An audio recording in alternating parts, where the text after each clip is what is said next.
Hey Jason, so this is a quick video. Uh, Again, this is just a file and I'll close out of it. So it could be sent in an email and it's like real small, 173 kilobytes. Open this thing up, um, just to kind of look at it. The first thing is I'll enter in whatever is on the floor. I'll enter in the kit names, the status. This would be like the total kit lines, and then this would be how many lines are left to prep. So we've already prepped like 1,095, and then there's like 300 left to prep. And then there may be the next kit 600 lines, but we haven't started it, so there's still 600 to prep. And then the same for this one, it's 300 lines, we haven't started it, and it's 300 to prep.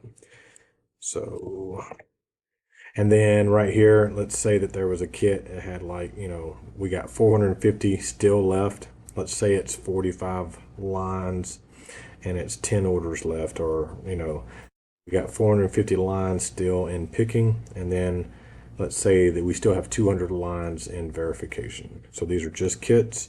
So that's what we have on the floor. This is demo. So all they would have to do, that they would open this file, they would see this. Obviously, there's no actuals because they're not in that period. They haven't started yet. And the metrics, well, there's nothing there because they haven't added any people yet. So to do that, they have to click on the 3 schedules. So I always start with the prepping schedule. And you can see there's black dots. Any black dots are gaps.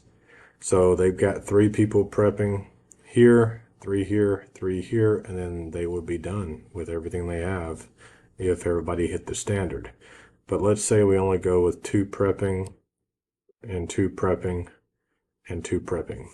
So that's going to be cumulative 1,200 lines prepped.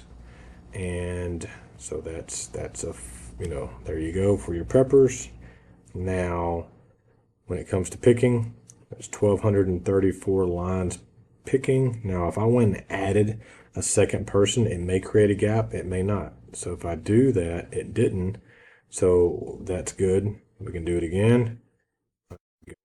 Do it again. Awesome. Do it again. Oh crap. So that's awesome. So it didn't add any gaps, but that's way too many lines. Now the idea that they can hit this, they can. But I try to get it to where it's around 1,800 or somewhere close to that. So I'll have to go back and just double check these standards, but around like that would be a stellar killer day right there. So let's just say that's what we got. So now let's go to verification. Everything's full, but it's only 864 lines with 1 person. Now you may only have 1 person like we do, verifying kits. But let's say first period you got 1 person, second period you add a person, and third period you add a person, and then fourth period you're, well, let's say you added a person. All right, so that's 1,536 lines. That's a killer day. So if 2 shifts did this in verification, that means you shipped out 3,000 lines in 1 day. That times 20 days is about 60,000. That's double than what we've done ever. Well, I think we've done like 35,000 maybe. I have to go back and look. But anyway, that's stellar, killer. So let's go over here. And then you got stuff coming through the pipeline. That's just 1 person, 2, 2, and 1. I don't like 3 on 1 table. I think it just slows them down. So that, as far as people go, this is all we need as far as I'm concerned, if we have the right people. So this shows you your periods. So you got 2 people, P1 prepping, you got 1 person, P1 picking, and you got 1 person, P1 verifying. And this is in kitting. And then at the first break, just go in there and enter in what they did. I go out there and I look at the prep sheet. I count how many they prepped times the number of bags. And so that's the number of lines, which let's say they did 300. Well, that's 119%. And then over in pick, let's say they did 265. That's 97%. And then in verify, I'll go over there and I just count the number of bags.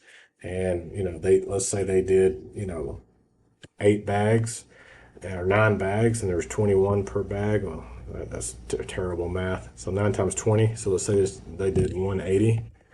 So that's 94%. So there you go. There's P1. There's your stats. This is real simple, very generic, but it's actually pretty valuable, I think, because it makes this super easy to kind of see. It gives you times of when things should be around the time they should get done. It gives you an idea of when you're going to move people, who's going to be available.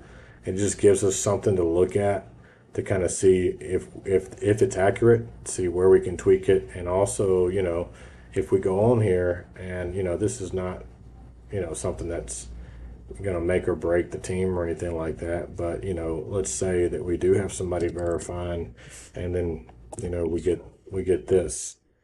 Okay, well that may want to go have a conversation and figure out, okay, what's going on, and well, they got pulled away and they were doing something and pick, we come up and it's like 73%. Then I might go look at the scan gaps just to see what's going on, and then maybe spend some time out there with them in P2 to see if maybe P2 we can. Ooh, that's a lot.